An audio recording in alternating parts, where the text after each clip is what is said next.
El día de hoy tenemos que cubrir dos temas específicos. Uno, vamos a cubrir estequiometría y vamos a cubrir soluciones, ¿ya? O sistemas dispersos.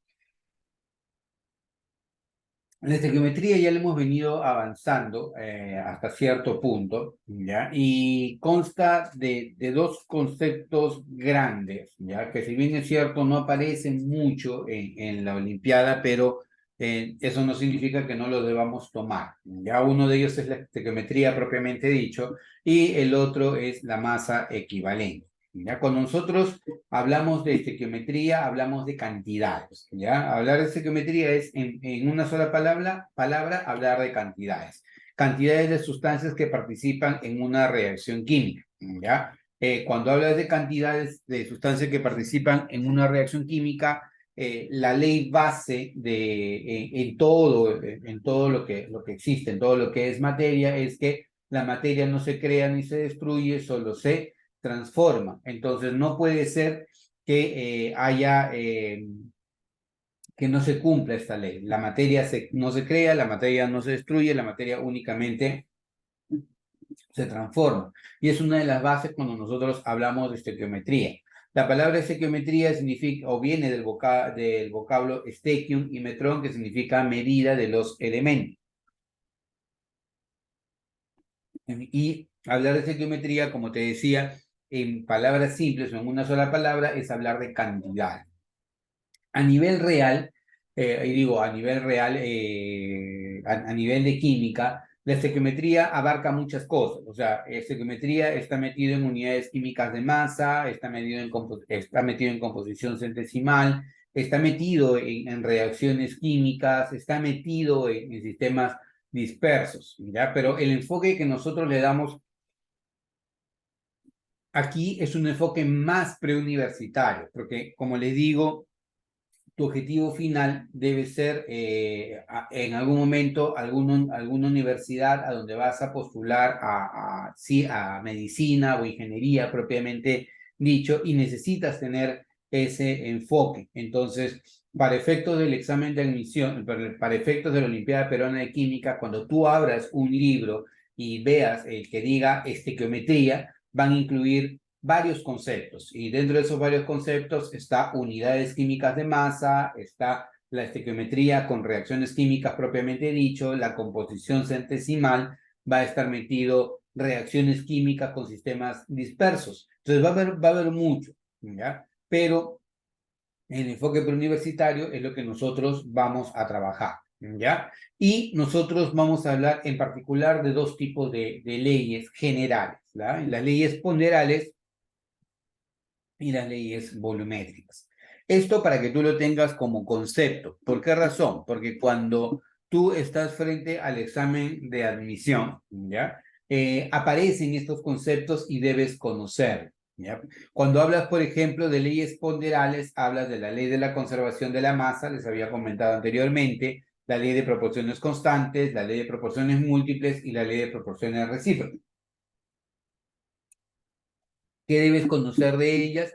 Debes conocer qué es la ley y quién la propuso, ¿ya? Y en las leyes volumétricas es una ley en realidad que es la ley de Gay-Lussac, ¿ya?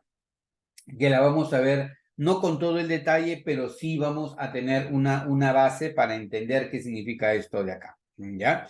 Y vamos a ver brevemente cada uno de ellos. Acá tú tienes un diagrama de bloques que muchas veces te va a ayudar a terminar de entender cómo es que se maneja la estequiometría. Y lo que les decía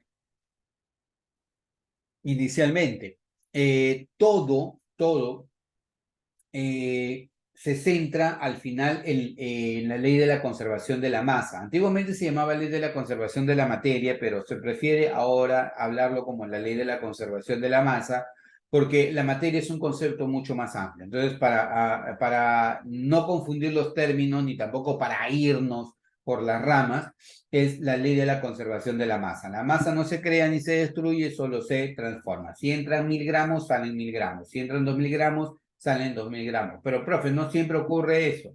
No, siempre tiene que ocurrir. Lo que ocurre es que a veces no es tan evidente. ¿Y a qué me refiero con que no es tan evidente? Por ejemplo, se me ocurre a mí preparar un queque, un pastel, ¿ya? Y voy a utilizar específicamente 2 kilogramos de ingredientes. Entonces, yo tengo todos mis ingredientes, los peso en la balanza, son muy cuidadosos en que ocurra eso, y veo que hay 2 kilogramos que van a ingresar como una masa cruda antes que entren al horno, ¿ya? Entonces yo digo, bueno, si van a entrar 2.000 gramos, o sea, 2 kilogramos, yo debo esperar que mi queque como máximo tenga 2 kilogramos, ¿ya? Y resulta que cuando sale del horno, ya no hay 2.000 gramos, sino ponte hay 1.950 gramos, ya no hay 50 gramos. O ponte, para ser más exagerado, hay 1.900 gramos, ya no hay 2.000 gramos. Profe, pero entonces se perdió la masa.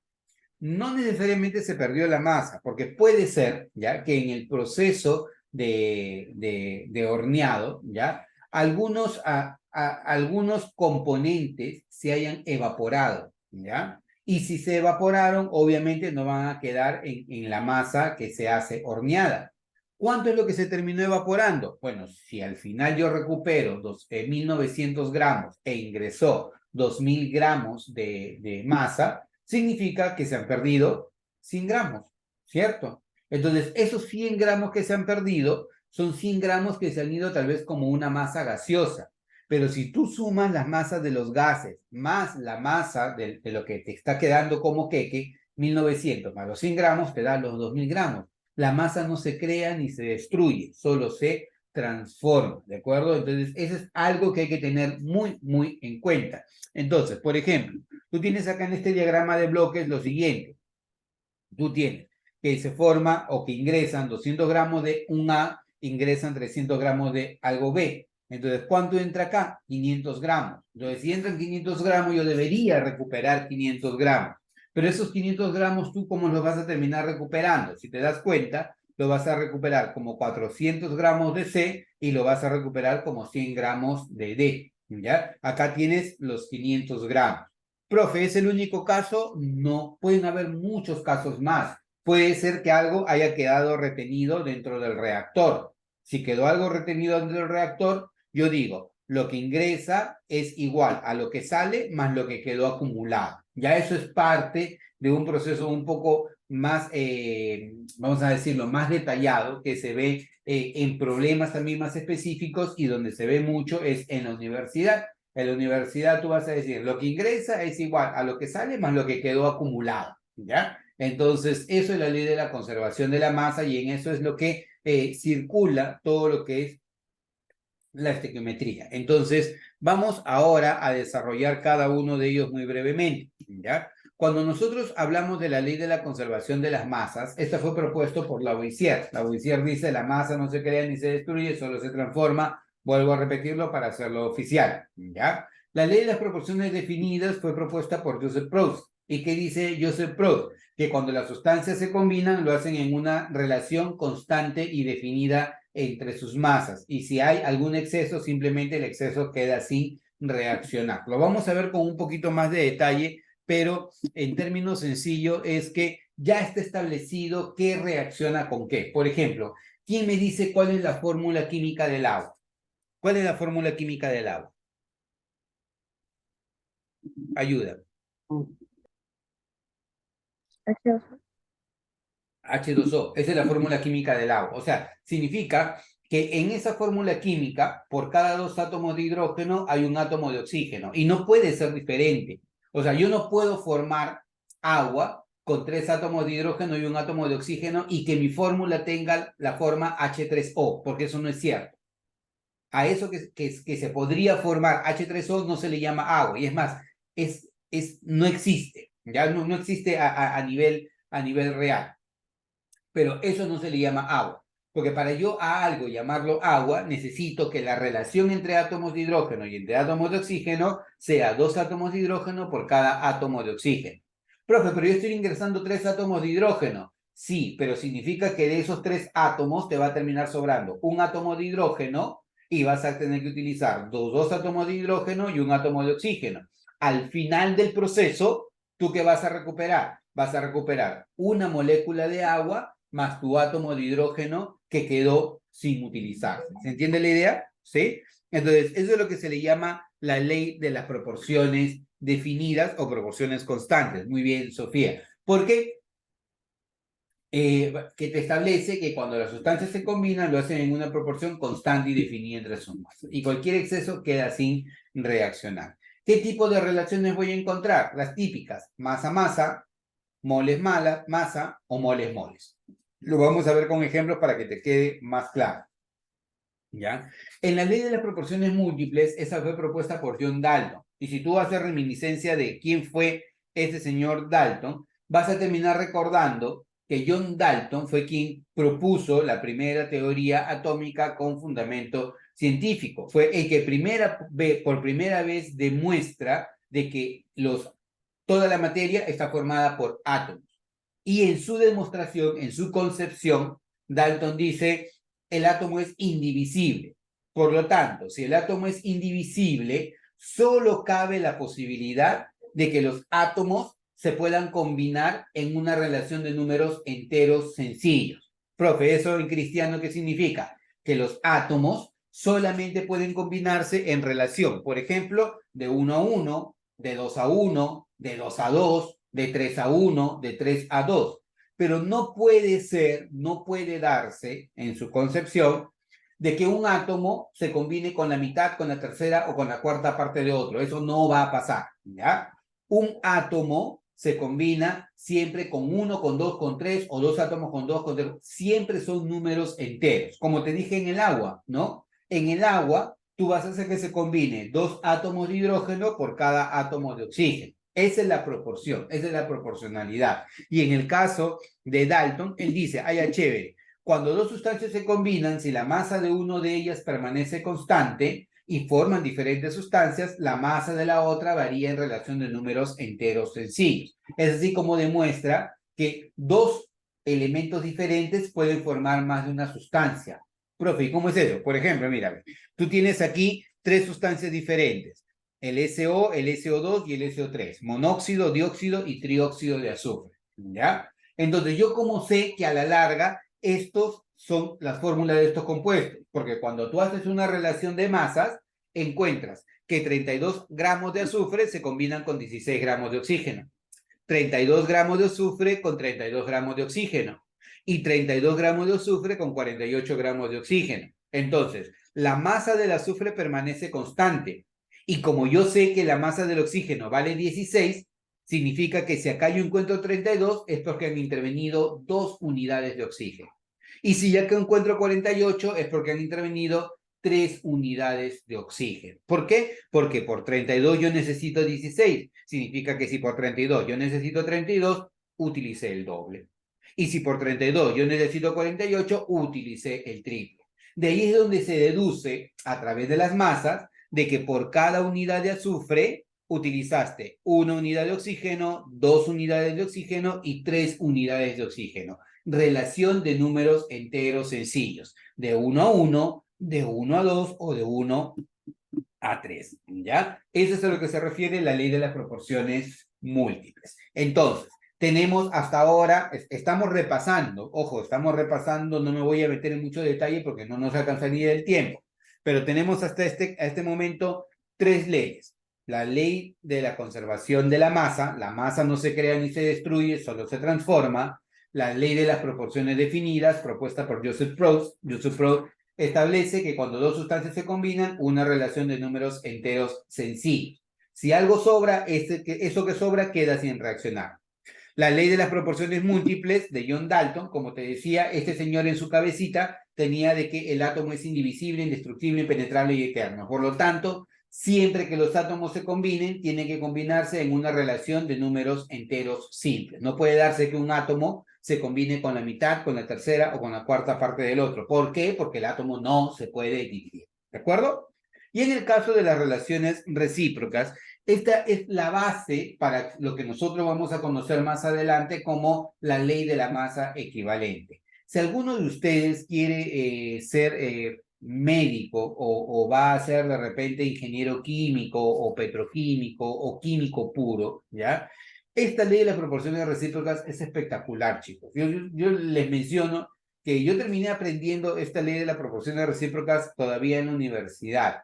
y cuando empecé a enseñar química, obviamente, porque en la universidad no es que un profesor va a venir y te va a enseñar así con manzanitas y naranjitas, qué cosa, la ley, las proporciones, o qué es la masa equivalente, que es algo que se deduce de acá. Pero como yo tenía que enseñar y tenía que enseñarlo de la manera más fácil, tuve que aprender también de la manera más fácil, no, la manera más fácil no, tuve que aprender a interpretar qué era la masa equivalente para poder transmitirlo.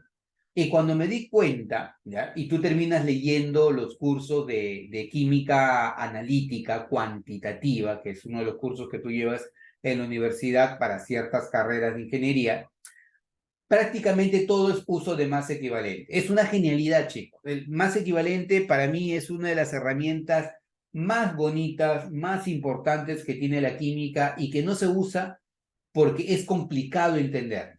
Pero una vez que le entiendes, créeme que se te hace la vida, pero recontra, recontra sencilla. ¿Quiénes deben conocerlo? Quienes van a postular a medicina, ¿ya? Y quienes van a postular a ingeniería en uno, ¿ya? Ellos deben conocerlo. Profe, entonces a mí no me interesa, no, si lo puedes aprender, mucho mejor, pero tienes que dedicarte, ¿ya? Cuando tú hablas de las leyes de las proporciones recíprocas, se basa en lo siguiente, que tú tienes una masa base, una masa de referencia. ¿Y quién es tu masa de referencia? Es el hidrógeno, porque es el elemento más sencillo que hay en la naturaleza. Por lo tanto, ya te lo pongo de la manera más fácil, yo tomo como unidad de referencia al hidrógeno. Por lo tanto, cualquier sustancia que reaccione con el hidrógeno lo va a hacer en una masa equivalente a la masa del hidrógeno. ¿De acuerdo? Eso quiere decir que si yo tengo 1 gramo de hidrógeno y para mí esta es la masa equivalente del hidrógeno, y reacciona con 8 gramos de oxígeno, perdón, 1 gramo de hidrógeno reacciona con 8 gramos de oxígeno, significa que esta es la masa equivalente del oxígeno que reacciona con esa masa equivalente del hidrógeno. Entonces tú terminas relacionando las sustancias respecto a sus masas equivalentes, ¿ya? Y tomas como referencia o como base que la masa equivalente del hidrógeno es igual a 1. Profe, ¿y qué tiene que ver esto con la ley de las proporciones recíprocas de Wenzel y Richter? Tiene que ver mucho, porque Wenzel y Richter establecen lo siguiente, reciprocidad, ¿ya? Tú acuérdate que en matemática tú hablas de reciprocidad como que si A es a B, mira, si A es a B y A es a C, entonces B es a C, por reciprocidad. Si A es a B y A es a C, entonces B es a C. Son recíprocos, ¿ya? Eso se llama reciprocidad. Entonces, algo parecido ocurre en química, ¿ya? Si yo tengo una sustancia A que se combina con una sustancia B y tengo una sustancia A que se combina con una sustancia C, entonces B y C se van a combinar en la misma relación en masa o múltiplos de ellas. Eso es lo que dice una reciprocidad. Si A es a B y A es a C, entonces B es a C. Es recíproco, ¿ya? Entonces, esto de acá, ¿por qué te sirve? Porque como tú estás tomando de referencia a y a él lo tomas como una unidad de masa equivalente, cualquier otra masa que reaccione con A va a reaccionar en su masa equivalente. De aquí es donde se deduce, donde se abre todo este término de la masa equivalente. Ya por ahora quiero que lo vayas entendiendo de esa manera porque en estequiometría lo que nos interesa es hablar de la ley de las proporciones recíprocas, ¿ya? Entonces, en base a eso es que nosotros vamos luego a deducir lo de las masas equivalentes. Entonces, estas son las 4 leyes ponderales. Y de estas leyes ponderales también hay una quinta ley que es la ley volumétrica, ¿ya? Estos ejemplos se los voy a dejar para que ustedes los puedan trabajar. Son ejemplos ya desarrollados, ¿ya? Porque lo que necesitamos ver son ejemplos tipo Olimpiada Peruana de Química. Entonces, como para no distraernos en ejemplos sencillos, porque lo que va a pasar es que cuando tú tengas el problema de Olimpiada Peruana de Química, me dices, oye, el profesor enseñaba cosas muy fáciles que no vienen en Olimpiada. Y eso ya nos ha pasado antes, ¿ya? Entonces, la otra parte, nosotros ya la hemos visto. La otra parte ya está colgada en nuestros videos. Si tú quieres, te vas a nuestros videos pasados y vas a poder repasar los ejercicios más sencillitos, ¿ya? Pero ahora lo que vamos a ver es, en base a lo que estamos repasando, unos ejercicios que tú sí o sí los vas a ver en el examen de Olimpiada Peruana de Química, ¿ya? Esa es la idea.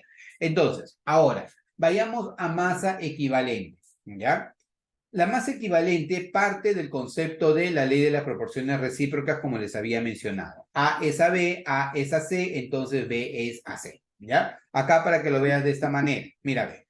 Imagínate que el carbono es tu sustancia A. Imagínate que el hidrógeno es tu sustancia B y que el oxígeno es tu sustancia C, ¿ya? Así como yo lo tengo acá. Entonces, si A es AB y A es AC, entonces B es AC. Esa es la reciprocidad. Si 12 gramos de A se combinan con 4 gramos de B y 12 gramos de A se combinan con 32 gramos de C, entonces 4 gramos de B se combinan con 32 gramos de C. Ese es por reciprocidad. 12 es a 4 como 12 es a 32, por lo tanto 4 es a 32. Esa es la reciprocidad. Pero, ¿por qué me sirve esto? Porque yo tomo como referencia al hidrógeno en su masa más sencilla, 1 gramo.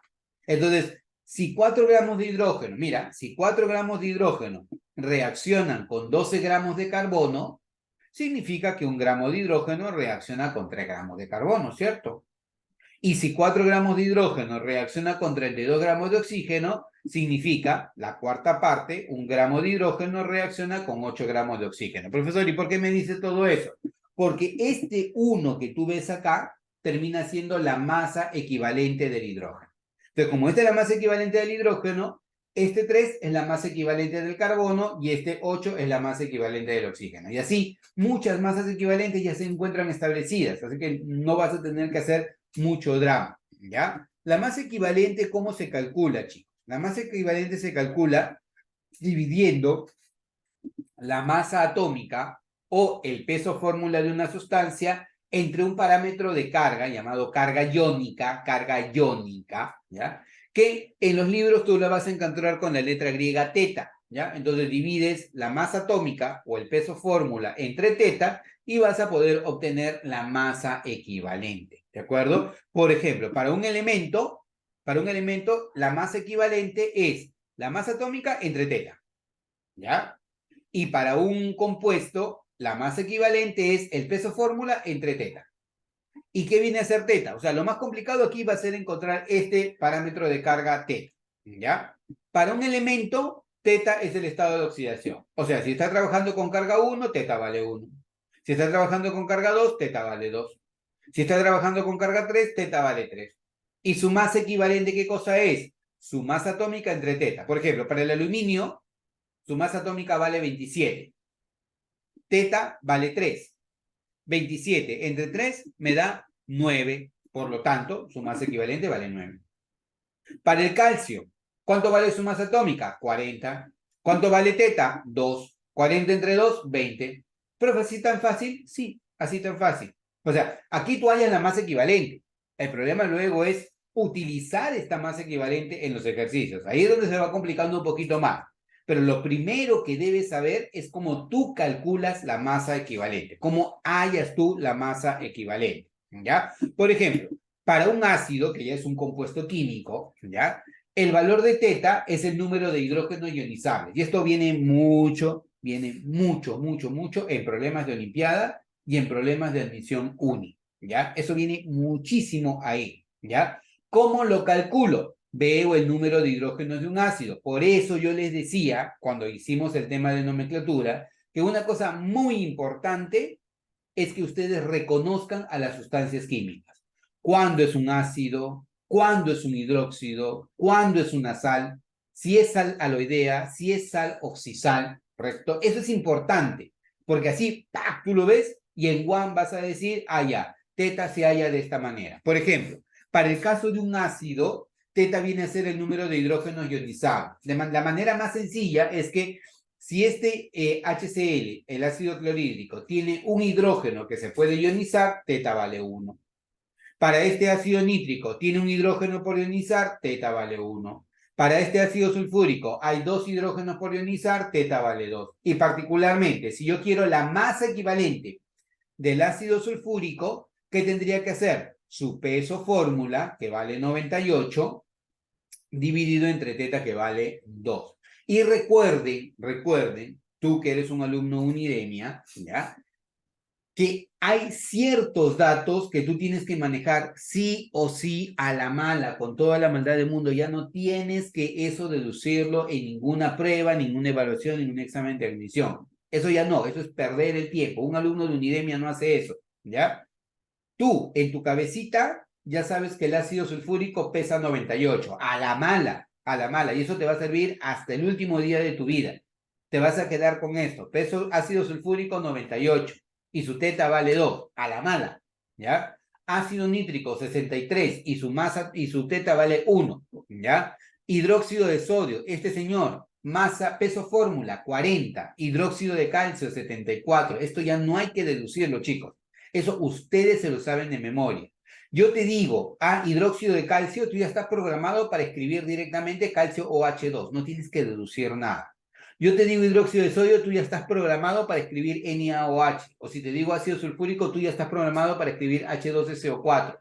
Eso no lo puedes perder de vista. Eso apúntalo, escríbelo todos los días de tu vida. Y tiki, ácido sulfúrico, H2SO4, peso fórmula 98. Hidróxido de calcio, calcio OH2, peso fórmula 74. Lo haces, vas a agarrar costumbre y cuando estés frente a una evaluación vas a ganar un tiempo muy, muy valioso. Hay ciertas sustancias que siempre aparecen y que tú ya no tienes por qué deducirlas. En el caso de un hidróxido, particularmente, el valor de teta viene a ser el número de grupos OH. Por ejemplo, en este caso, hay 2 grupos OH, teta vale 2, ¿no? ¿Cuál es el peso fórmula de este señor? 74. 74 entre 2, 37, ¿de acuerdo? Eso es para este tipo de sustancias. Para un óxido metálico, o sea, un óxido básico, ¿ya? Para un óxido básico, teta es el doble del número de átomos de oxígeno.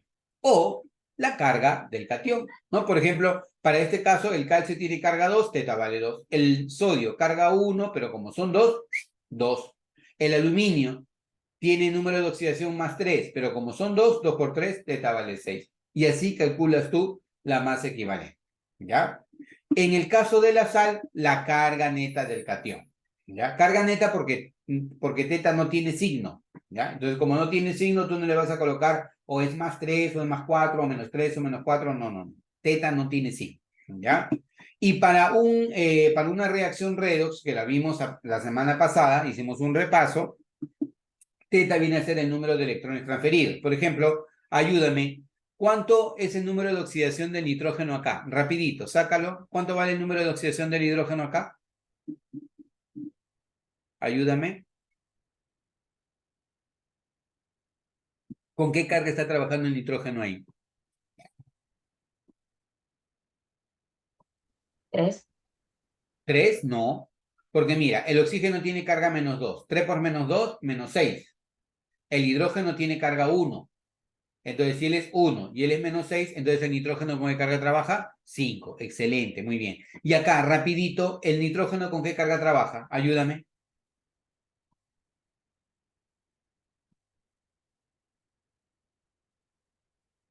Acá, en él.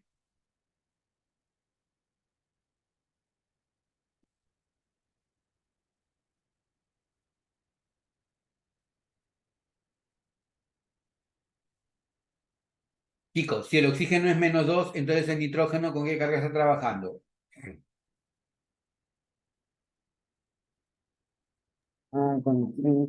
2, claro, más 2. Entonces, ¿qué significa? Que el nitrógeno está pasando del número de oxidación 5 a 2. Entonces, de 5 a 2 hay 3 electrones transferidos, teta vale 3. De ahí es donde sale este 3 que tú tienes acá.